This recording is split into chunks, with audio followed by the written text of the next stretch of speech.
Salut à tous, c'est Brotest. Aujourd'hui, on se retrouve pour une nouvelle vidéo sur YouTube. Nouvelle vidéo où je vais analyser le groupe de l'équipe de France pour 7 €. Mais avant ça, n'hésitez pas à liker, à vous abonner et à partager cette vidéo. Place maintenant à la vidéo. Donc du coup, on va aborder le groupe de la France. Je vais pas faire tous les groupes de 7 €, mais je vais au moins aborder le groupe de la France qui est composé donc du coup de la Pologne, des Pays-Bas et de l'Autriche. Donc premier match de 7 €, c'est ce vendredi, donc après-demain. Premier match du coup de l'équipe de France, donc c'est face à l'Autriche et ce sera lundi soir.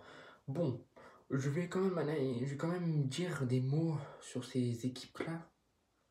Parce qu'il y en a certaines qui peuvent faire la surprise, il y en a d'autres qui peuvent flopper totalement, il y en a qui peuvent faire mal mais en étant éliminés. Donc déjà on va commencer avec l'Autriche. L'Autriche du coup n'a pas son capitaine David Alaba. Donc Alaba qui de toute façon a été blessé toute la saison, il ne peut pas jouer non plus 7 €. Quel dommage parce que j'aurais aimé voir David Alaba jouer 7 €. Mais il sera présent en tant que directeur sportif, ou enfin je sais pas, mais il sera bien présent dans le groupe de l'Autriche. Mais il faut quand même se méfier quand même de ces équipes-là. Alors c'est vrai, c'est pas les équipes qui peuvent étinceler, mais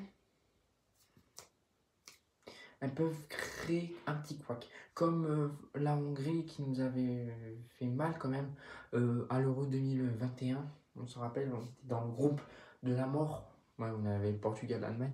Mais la Hongrie, il fallait vraiment se méfier. Malheureusement, la Hongrie avait terminé je crois, quatrième avec 2 points. Face à l'Allemagne et face à la France, ils ont fait match nul. Malheureusement, ils ont perdu face au Portugal. Mais là, du coup, l'Autriche, ça peut pourquoi pas être plus comme la Hongrie, faire des petits couacs face à la France et face aux Pays-Bas et face à la Pologne aussi. Mais se faire quand même avoir, faire quand même avoir. Mais je sens qu'ils vont pouvoir gratter 1, 2, 3 petits points. Je pense même voir choper la troisième qui signifie de qualification pour l'Euro, enfin pour les huitièmes. Mais cette équipe d'Autriche, donc du coup, cette équipe d'Autriche, avec l'expérience de David Alaba qui peut amener à cette équipe d'Autriche, mais aussi à plein de joueurs, hein, ça peut peut-être forcément créer une petite tension, enfin créer donner de l'espoir. Surtout que face à la Pologne, je pense que c'est le seul match qui peuvent leur mettre bien. Parce que, bon, après, j'ai pas dit que face à la France et les Pays-Bas, c'est impossible. Non, sûr, ils peuvent peut-être gagner. Mais le match le plus abordable pour l'Autriche, pour moi, ce serait quand même la Pologne. La Pologne qui n'est pas une nation étincelante, mais qui est un peu comme l'Autriche. Bon, qui est un peu meilleur, 10 fois mieux que l'Autriche, mais qui n'étince pas. Et du coup, bah justement, on va passer à la Pologne. Du coup, la Pologne qui a perdu Milik et qui, je crois, est en train de perdre Lewandowski. Donc ça pourrait faire très très mal à la Pologne. C'est pour ça que j'ai dit que l'Autriche, si Lewandowski est blessé, l'Autriche est obligée d'en profiter sur ce match. Parce que si l'Autriche gagne ce match, bah déjà, ils ont possibilité de pouvoir pas choper la troisième place. Mais on ne sait jamais ce qui peut arriver. Moi, je connais pas moi, je connais certains joueurs de l'Autriche. Je sais qu'ils jouent dans des top clubs. Je pense à Sabitzer, Leimer et Alaba qui jouent chacun dans des top clubs européens. Mais, ça manque un bon numéro 9. Ça manque un numéro 9. Je pense dans l'Autriche, mais sinon ça peut, vu que ça peut amener de l'expérience avec des très bons milieux de terrain, comme je l'ai dit. Sabitzer qui fait une finale de Ligue des Champions en étant très bon. Il a été très bon, Sabitzer. Hein. Vraiment, il faut pas se cacher. Mais voilà, je sais pas si ça va vraiment inquiéter tant que ça la Pologne. La Pologne qui, bah, pour l'instant, perd Lewandowski et Milik, enfin surtout Milik, mais qui a quand même des joueurs, enfin aussi des très bons joueurs. Surtout eux, ils ont un point fort, ils ont un gardien. Après, je sais plus si à l'Autriche il y a un gardien, je sais pas. Enfin, un bon gardien, Mais ils ont quand même Chesney du côté de la Pologne, ils sont du côté. Du coup, on est passé à la Pologne. Ouais, bon, l'absence de Milik, quand même, qui est la doublure de Lewandowski, c'est pas trop grave. Mais, ce qui est grave, c'est dommage, c'est, imagine, Lewandowski, il se blesse vraiment, bah, qui c'est qu'on peut remplacer? Parce que là, tu viens de perdre deux attaquants très bons, deux attaquants qui jouent dans des top clubs européens. Et là, t'en perds un et tu risques rien d'en perdre. Lewandowski, je sais pas s'il est totalement blessé, enfin, je sais pas. Mais j'espère que pour lui, il se rétablissera, parce que lui, il peut peut-être amener sa nation plus loin, comme ce qu'il avait fait quand même face en Coupe du Monde 2022. Mais après, c'est vrai qu'il a pas une sélection exceptionnelle, hein, Lewandowski. Je crois qu'il est capitaine de la Pologne, mais c'est vrai que c'est la Pologne, c'est pas l'équipe, c'est pas une équipe qui t'étince comme la Croatie. Chaque mondial, ils te font une grosse surprise. Mais, mais, la Pologne, ça peut être quand même eux aussi. Donc, eux, bah, moi, je les verrai. Moi, donc, si je classe quand même, parce qu'il faut que je classe, je dirais pour l'instant Autriche. Autriche avec au moins un match nul, mais deux défaites. Donc, je dirais deux défaites face aux Pays-Bas, face à la France, et le match nul face à la Pologne. Et du coup, la Pologne, elle, je la verrai avec le match nul face à l'Autriche, mais avec la victoire face aux Pays-Bas, parce qu'ils peuvent le faire. Ils peuvent le faire. Et donc, pour moi, les Pays-Bas seraient troisième, la Pologne serait deuxième, et du coup, bah, la France serait première. Et du coup, bon, on va passer à cette équipe des Pays-Bas. Cette équipe des Pays-Bas, que je sais que je peux me méfier. Je peux me méfier de cette équipe des Pays-Bas. Mais eux, ils se méfient encore plus de nous que nous, on se méfie de eux. Parce que avant cela, on avait fait on avait fait des rencontres face aux Pays-Bas, justement. Et sur les deux rencontres face aux Pays-Bas, on avait gagné deux, dont une où on les a totalement écrasés, on les a pas vus du tout. Après, la deuxième, ça a été quand même un peu plus serré, les Pays-Bas. Voilà. Mais à noter que c'est une équipe qu'on croise à chaque fois, hein. Ça fait maintenant, je sais pas, on va les croiser toutes les compétitions, les Pays-Bas. Après, on a souvent des fois l'Autriche et tout, enfin des pays comme ça. Mais sinon, les Pays-Bas, enfin, c'est une équipe qui peut inquiéter, mais qui d'un côté un tout petit peu surcoté quand même, qui, je sais pas, il y a un couac. Alors, je dis ça, mais ils ont fait quart de finale de Coupe du Monde où ils auraient dû gagner quand même, ils auraient dû gagner. Ils auraient dû gagner parce qu'il y aurait pour moi eu droit à une expulsion de Leandro Paredes pour ce qu'il a fait quand même, parce qu'on ne tire pas sur les sièges sur le banc adverse. Et quand même, il y a eu quelques fois des moments de tension. Après, les Pays-Bas étaient menés, je crois, 2-0, un truc comme ça. Ils te font le quoi. C'est pour ça que l'Argentine, je l'ai trouvé pas si fort que ça. J'ai trouvé fort, mais pas si fort. Parce que eux, ils étaient capables de se prendre une remontada de malade. Ça faisait 2 fois quand même qu'ils le prenaient. Mais voilà, après les Pays-Bas, ils font quart de finale de Coupe du Monde. Je sais même pas s'ils arrivent quart de finaliste ou demi-finaliste de Ligue des Nations, je sais pas. Ensuite, du coup, il y a les matchs pour la qualification pour l'Euro, où c'est bon, eux, ils terminent deuxième et nous troisième.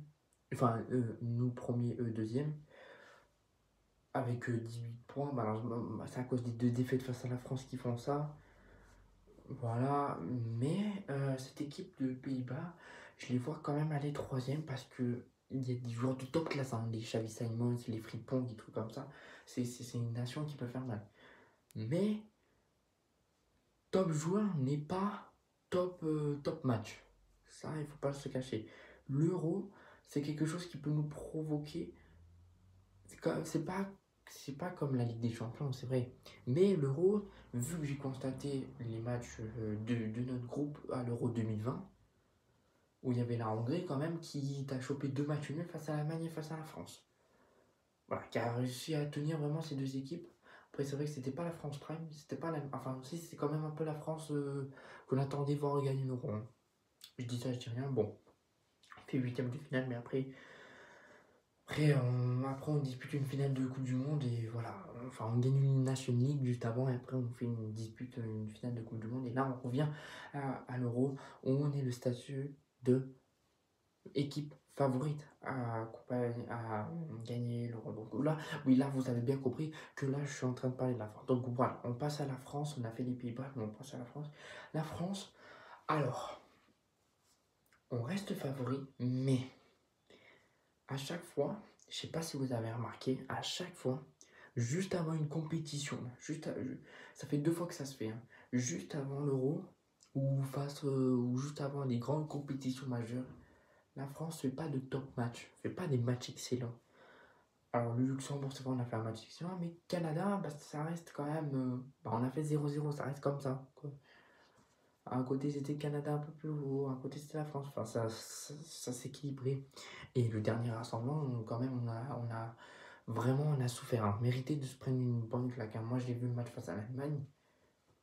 Je me suis dit, vous n'avez pas le droit de faire ça. Vous n'avez pas le droit de faire ça. Vous êtes l'équipe qui, normalement, est censée, pour moi, remporter cet euro-là.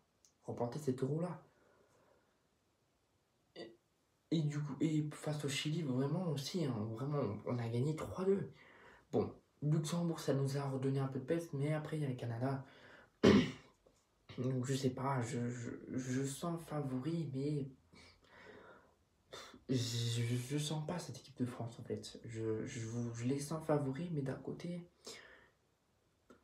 il y a un truc qui couac. Il y a un truc qui couac et vraiment, il faut vraiment trouver. Déjà, pour moi, Giroud est obligé d'être titularisé dans les. Giroud cet été, Giroud pendant l'Euro, pour moi, il doit être titularisé. Les gars, certes, il a 37 ans et tout, mais Marcus Thuram, c'est de la merde. Marcus Thuram en équipe de France, c'est horrible. C'est horrible, c'est nul. Bon, Colomani, alors Colomani, je sais pas. Parce qu'avec l'équipe, avec le Paris Saint-Germain, c'est dégueulasse. Mais avec l'équipe de France, c'est très fort. Enfin, c'est très bon.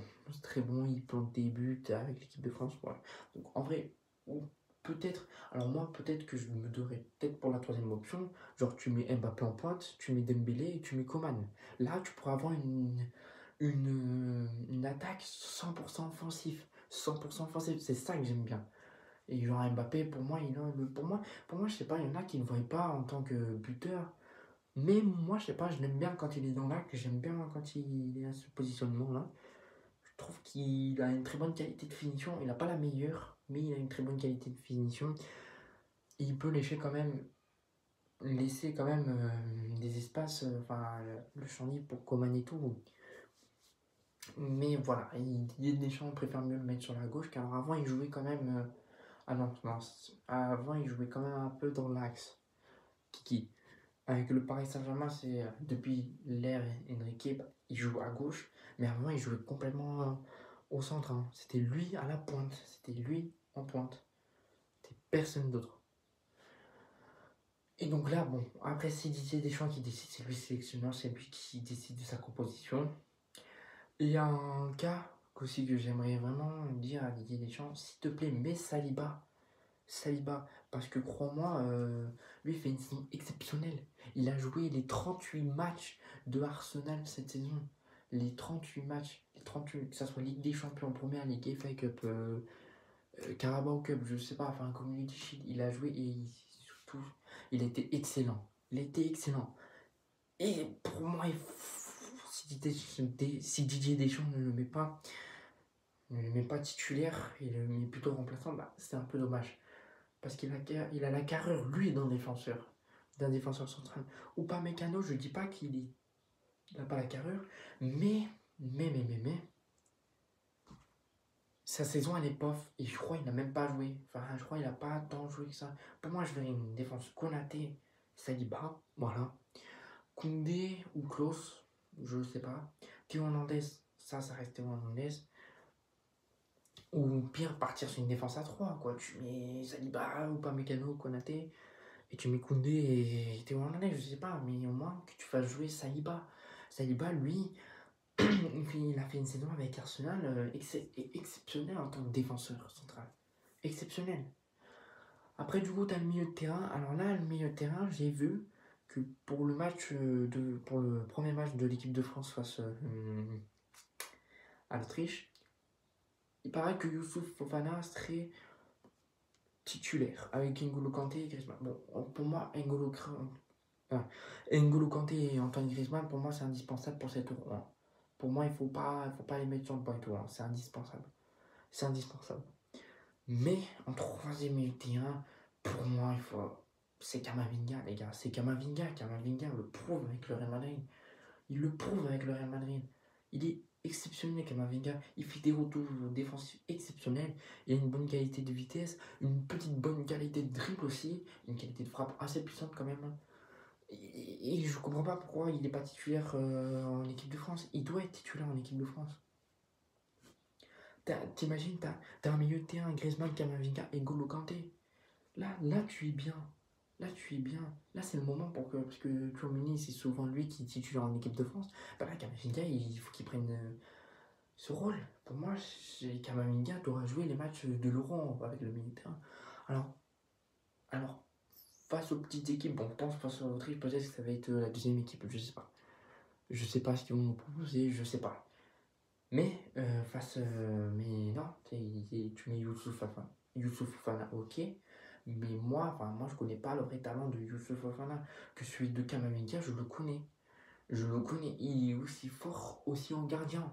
Bon, c'est sûr que ce sera Mike Maignan, en doubleur Brice Samba et en troisième gardien, Areola.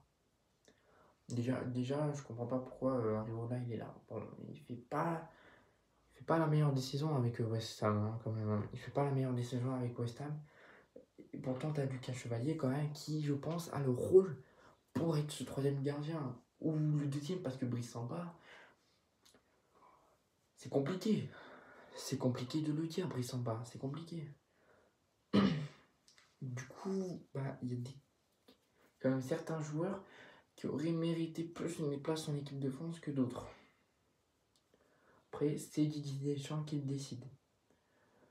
Donc, j'en étais au milieu de terrain. Donc, pour moi, là, le milieu de terrain, là, pour cet Euro, c'est Griezmann en pointe. Enfin, si tu joues en 4-3-3 fois numéro 9, tu mets 4-3 offensif, tu mets Griezmann en pointe.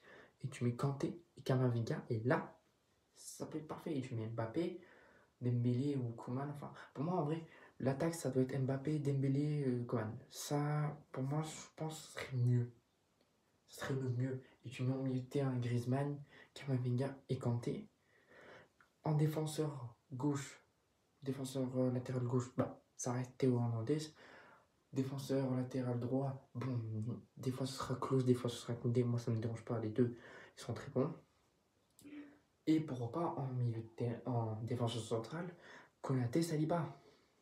Et en gardien, Mike Maignan. Voilà, pour moi, ce serait mieux de mettre cette compo-là. Parce que je sais tous à peu près la qualité. Enfin, à part peut-être Konaté, mais je connais à peu près tous la qualité des joueurs. La qualité des joueurs, elle est exceptionnelle. Koundé, il fait des retours très bons défensifs avec le Barça. Théo Hernandez, il est des fois décisif avec l'AC Milan. Pareil pour Mike Maignan. Mike Maignan s'est blessé, ça c'est autre chose. Et surtout du milieu de terrain. Le milieu de terrain, c'est les plus étincelants de cette saison. Certes, Kanté joue en Arabie Saoudite, mais il a marqué, il a été très bon, et là tu retrouves le Kanté qu'on avait vu pendant la Coupe du Monde 2018 ou pendant les matchs de préparation avant la Coupe du Monde, ou je sais pas. Là tu retrouves un vrai Kanté, un Kanté qui n'avait pas disputé la Coupe du Monde 2022, et t'as Camavinga qui te fait une saison avec le Real Madrid extraordinaire. Il est extraordinaire cette saison. Camavinga, il est extraordinaire. Antoine Griezmann, pareil. Moins extraordinaire que Camavinga, mais Antoine Griezmann, il t'a fait une saison somptueuse. Très, très, très, très bonne saison de la part de Griezmann avec l'Atlético. Ensuite, du coup, en termes d'attaque, Ousmane Dembélé ça a été quand même moyen, mais je connais son talent. Dembélé. Et dans les grands matchs, il fait très mal. Mais le problème, c'est qu'il veut pas. Il veut pas, lui, c'est que face au Barça qu'il veut être étincelant. Je sais pas. Coman, Coman qui a été, je crois, blessé. Mais lui, quand il joue en équipe de France, pour moi, il est percutant, il est offensif et tout. Et du coup, Kylian Mbappé, alors Kylian Mbappé, il a fait une très bonne saison. Mais là, depuis qu'il a signé avec le Real Madrid, il a un grand sourire, il est à top de sa forme. Et voilà, tu mets ce trio en attaque, pour moi, ça reste le 4-3 offensif. 4-3 offensif, c'est une des meilleures compositions en fait. Tu mets Coman, Mbappé, Dembélé devant. Tu connais les trois potentiels des joueurs. Les potentiels des joueurs. Voilà, c'est comme ça. Bon, c'était la vidéo de Protest. Alors, je vous dis pourquoi pas à demain ou je sais pas quand. Parce que je vais pas vous dire liker et tout. Donc, ce que je vous l'ai déjà dit en début de vidéo.